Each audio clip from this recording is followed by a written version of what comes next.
First, we need to understand how meridians, chakras, and auras fit together. Oriental medicine, which is over 3,000 years old, is based on the flow of vital energy or ki. This vital energy forms an energy network and flows in channels through the human body.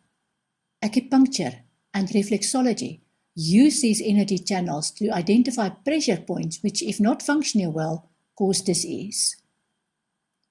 Oriental healers understand that the energy network is a process rather than a structure.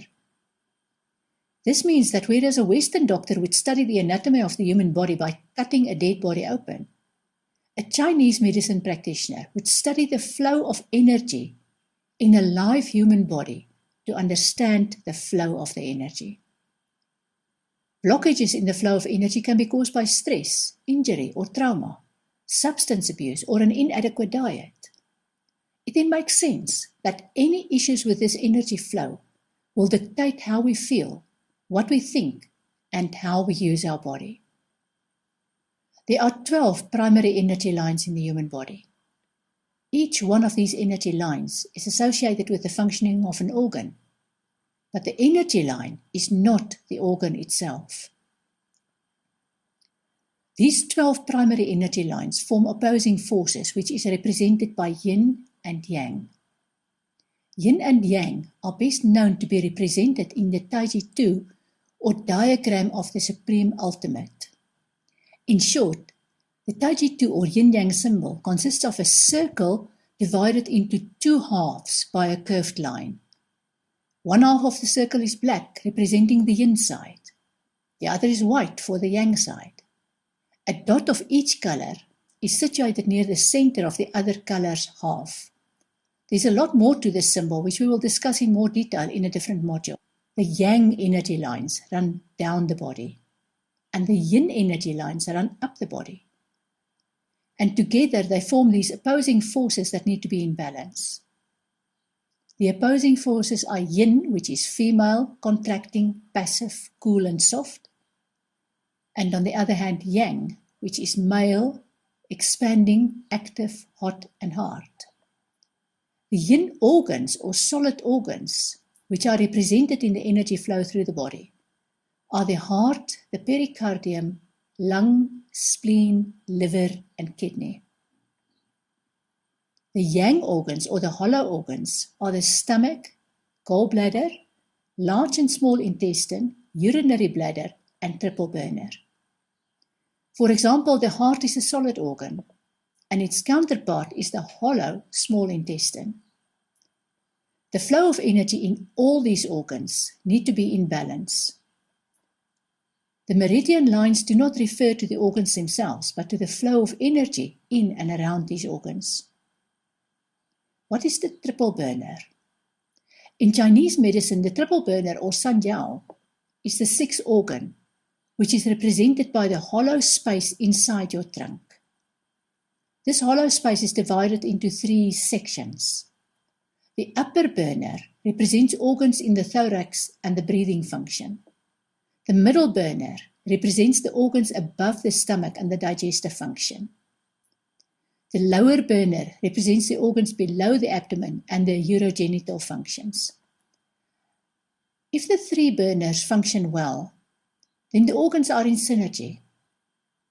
According to traditional Chinese medicine, these three burners are essential in transporting fluids throughout the body, removing itching and heat, treating swellings, and managing problems with various organs. Here's a question for you. Have you ever tried acupuncture or reflexology or any healing modality that works on the meridian lines in the body? In traditional Chinese medicine, the 5 elements, namely wood, fire, earth, metal, and water, help our bodies to interact with the environment. For example, if you have issues with your ears or bones, this may indicate that your kidneys need attention. Water forms saliva, urine, semen, blood, and sweat. You may need to add cleansing rituals, such as bathing in salt or resting your feet in a mountain stream, to your life to get some balance.